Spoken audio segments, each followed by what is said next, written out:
आज का टॉपिक है सिंपल पजामा। बिल्कुल सिंपल। पैंट काट में इधर इधर सिलाई होती है। अब इसकी लेंथ है कस्टमर की 39 में दो हमने ऊपर का ये इलास्टिक या नेफा मार्जिन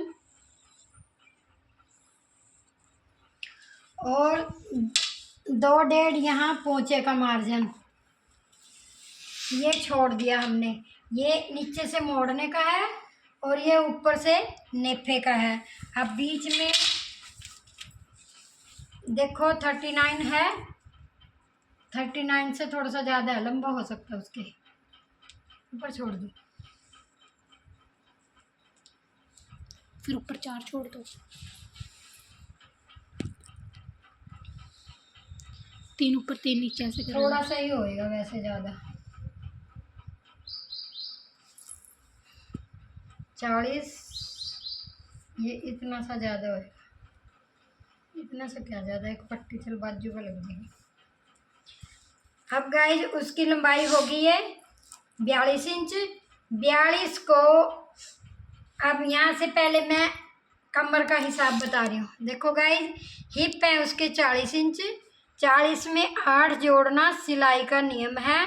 ये लूजिंग और सिलाई के हो गए 48। 48 को 4 से डिवाइड करना है तो गाइस आ गया 12 इंच।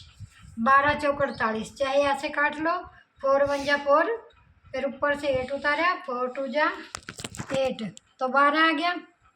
अब लंबाई उसकी 42 तो 14 इंच हमने इसका आसन रख लिया। ये इतना ऊपर बड़ा है, ये 14 इंच इसका आसन ले लिया, तो ये कर दिया इसका राउंड। कमर का हमारा 12 है ना, ये देखिए ये यहाँ पे 12 इंच है, ये हमारी कमर है। ये कमर है गाइस, जहाँ से इलास्टिक या नाड़ा सिंपल बनाना हो तो नाड़ा या इलास्टिक डाल लेंगे।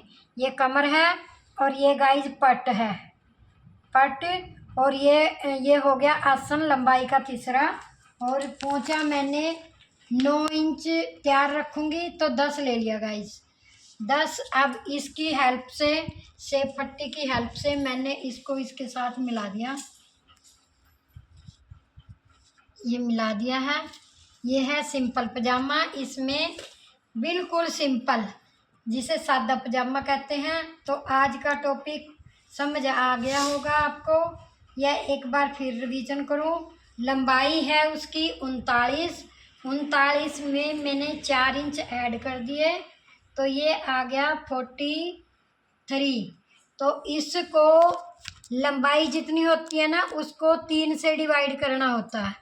3 से डिवाइड करेंगे, 3 से डिवाइड करेंगे, 3 एकम 3, ऊपर से उतारा 3 तो 13 हो गए, 3 चौके 12, तो इसलिए 14 इंच 14.25 आ रहा है। मैंने 14 ही आसन लिया, ये देखो गाइस, 14 तो ये 42 होता है ना, तो 13.25 आ रहा है, तो मैंने 14 इंच आसन लिया। ये देखिए, ये देखो, ये इतना इसका बड़ा है, ऊपर से ये बड़ा है, तो ये 14 आसन हो गया। इसको कर दिया राउंड शेप, कर्व में ऐसे गोलाई में 1 इंच यहाँ से मिला के, और फिर इसको यहाँ से शेप पट्टी की सहायता से, इस शेप पट्टी की सहायता से मैंने इसको ड्रॉ कर दिया। ये सिंपल पजामा। और इसके बैक साइड ये कपड़ा बच गया, गले में यूज कर सकते हैं।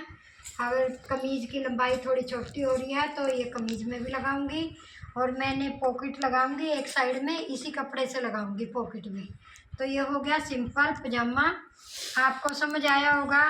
तो लंबाई एक बार फिर रिवीजन, लंबाई में 4 जोड़ने हैं और हिप में 8 जोड़ने हैं। लंबाई में 4 जोड़ के उसको 3 से डिवाइड करना है तो आसन का हिसाब आएगा। 3 से इसे डिवाइड करेंगे तो आसन का हिसाब आएगा, और इसमें 8 जोड़ के 4 से डिवाइड करेंगे तो ये पट का हिसाब आएगा, यानी कि कमर। फिर कमर का हिसाब लेने के बाद उससे आगे 1.5 या 2 इंच ये लेंगे जो आसन की गोलाई करनी है, और फिर इसको इसके साथ मिला देंगे। अब वीडियो आपको पसंद आई है तो लाइक और शेयर करना गाइस, और वीडियो पूरी देखना। समझ ना आए तो बताना कमेंट में, हम फिर से रिवीजन कर देंगे। ये सादा पजामा है, बिल्कुल सिंपल पजामा, इसको कहते हैं सिंपल पजामा। एक इसी प्रकार में मैनी का पजामा होता है, मगर उसमें ये आसन ड्रॉ नहीं करते, बस यहाँ पे मैनी लगा देते हैं ऐसे।